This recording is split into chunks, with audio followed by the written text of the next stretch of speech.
This video is a comparison of three Great Mosques from around the world. The first is the Great Mosque of Isfahan in Iran.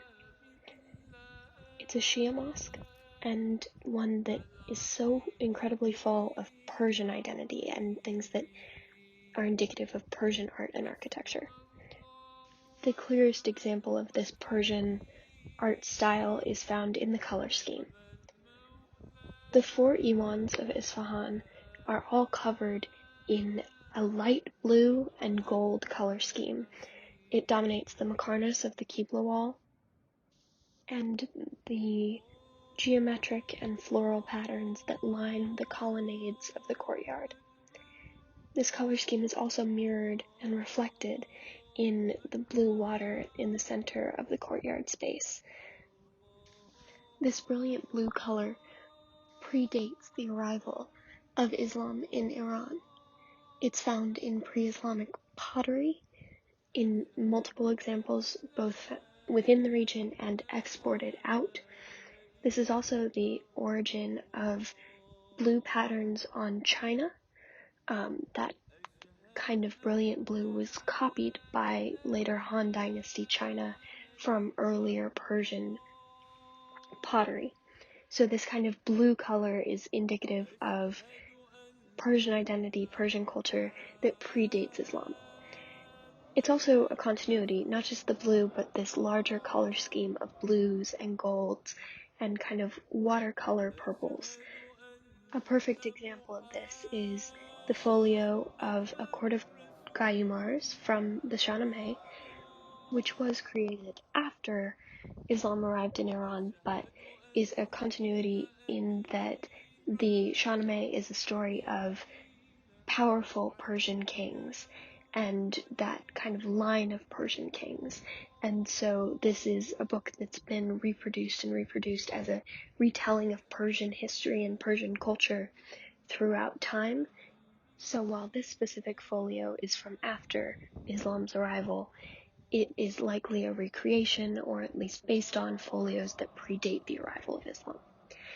Anyway, it's obvious when looking at the color scheme of this beautiful folio and the architecture of Isfahan, the similarities in aesthetic value that Persian culture assigns to light pastels and golds, and the way that those two colors fit together to create a uniquely Persian aesthetic is manifested in both the Court of Gayumars and the Great Mosque of Isfahan.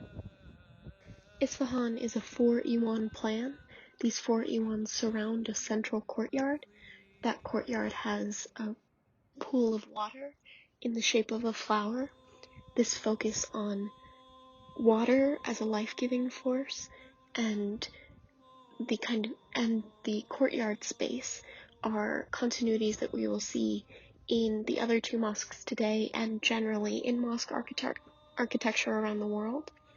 Isfahan is notably missing a hypostyle hall, which we will find in the other 2 mosques we look at today. So there are pieces of the Isfahan mosque architecture that are deeply tied to Islamic mosque tradition, like the 4-Iwan plan, which is so common, and the courtyard.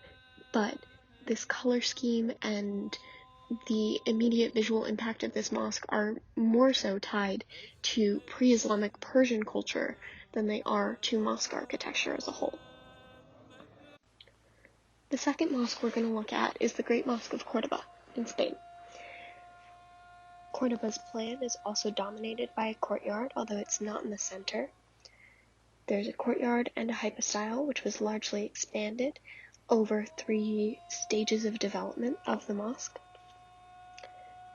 It's also important to notice when you look at the Great Mosque of Cordoba that you are not looking only at a mosque. You are looking at a present-day cathedral, because after the reconquest of Spain, the Spanish monarchy put a cathedral on top. So there's this kind of clunky connection to a Gothic cathedral that's put on top of the hypostyle. When we look only at the original hypostyle, the most obvious and beautiful features are the horseshoe arches, which have alternating orangish red and yellow blocks, and are found in 2 layers, so there is an arch on top of an arch. This is especially notable because Roman architecture on the Iberian Peninsula, fairly close to Cordoba, shows this same stacked horseshoe arches. So they're very similar in structure to what we see later on in Cordoba, which, similar to Isfahan, shows a continuity from pre-Islamic architecture, dominating the creation of mosque architecture in this specific location. So appealing to a pre-existing sense of Spanish identity and fusing that with Islam.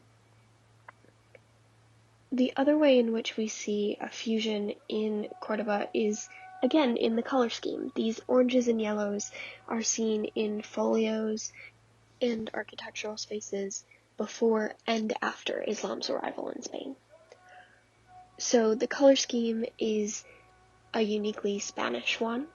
The arches are related to Roman buildings on the peninsula, and on the Qibla wall we see the representation of this horseshoe arch done in bright, bright golds that remind us almost of Byzantine architecture with this kind of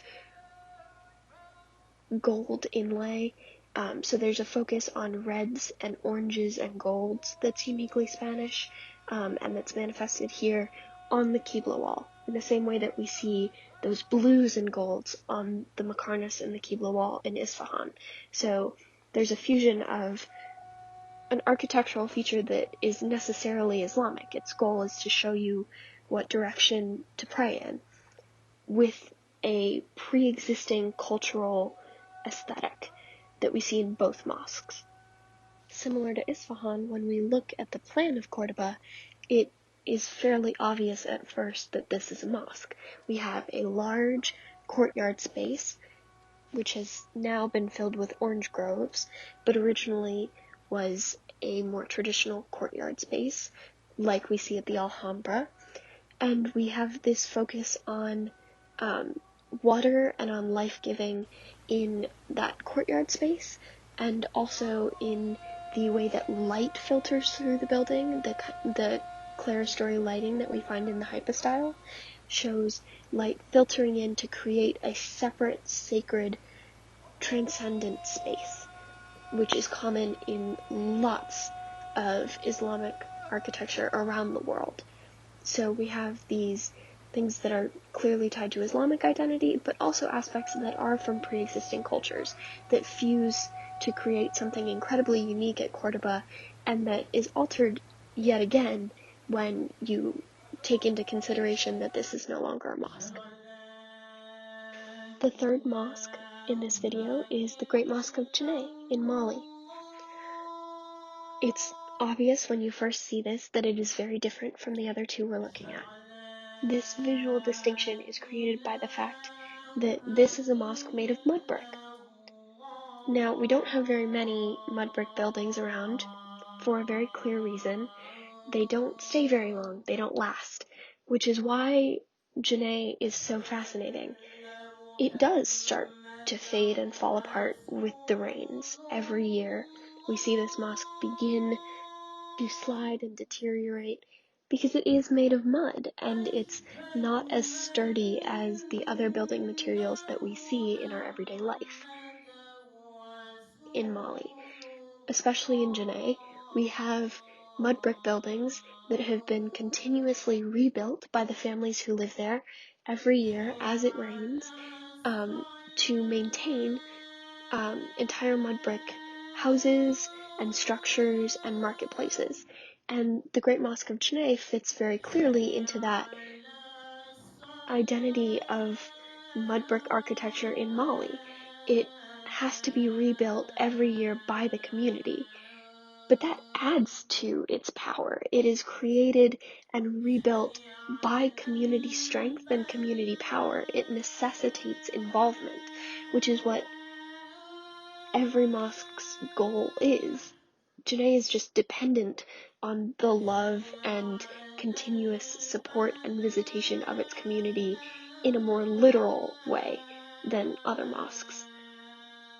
So because it is continuously rebuilt by the community, this has taken on a sort of ritual component that would seem foreign to most Muslims around the world, but in Mali is part of this very specific pre-Islamic architectural style and also way of life that is dependent on continuous rebuilding and effort and work. So the Great Mosque of Janneh fuses ritual with purpose and architecture with purpose in a way that we don't see as much in the other two mosques. Its plan, however, is very similar to the plan of Cordoba. It has a hypostyle and a large courtyard, so it's very similar in its basic plan to Cordoba. However, that hypostyle obviously looks very different because it is mud brick. So we have these wooden pillars and spikes that stick out to kind of hold the rest of the building in place, that create this uniquely West African and uniquely Malian identity for this building. So again, there's this fusion of larger Islamic building trends with very localized building trends. And in this way, all three mosques are a metaphor for the diversity of the Islamic community, not just of their art, not just of their mosque architecture, but the way that they bring pre-existing culture to the table, and that doesn't make it less Islamic, it makes it true of who they are and what their culture represents. So Islamic Spanish architecture looks like other Spanish architecture, but with very specific points of inflection that are unique to Islam and that we find in all three of these mosques. So this focus on the desert, this hypostyle into courtyard in all three, and Qibla wall in all three are created by the necessities of ritualized practice in Islam, but still look very different depending on the way that you practice and the way that you bring your pre-existing culture to the table. So Islamic architecture looks very different depending on where you are in the world, and that hasn't changed with modernity. But the Islamic community also looks very different based on where you are in the world, and that doesn't make it necessarily divided, but it does make it diverse. And so acknowledging that Islam is not one pure continuous form, but something that changes and evolves with specific roots that it's very aware of, is true for both Islamic architecture and Islam as a whole.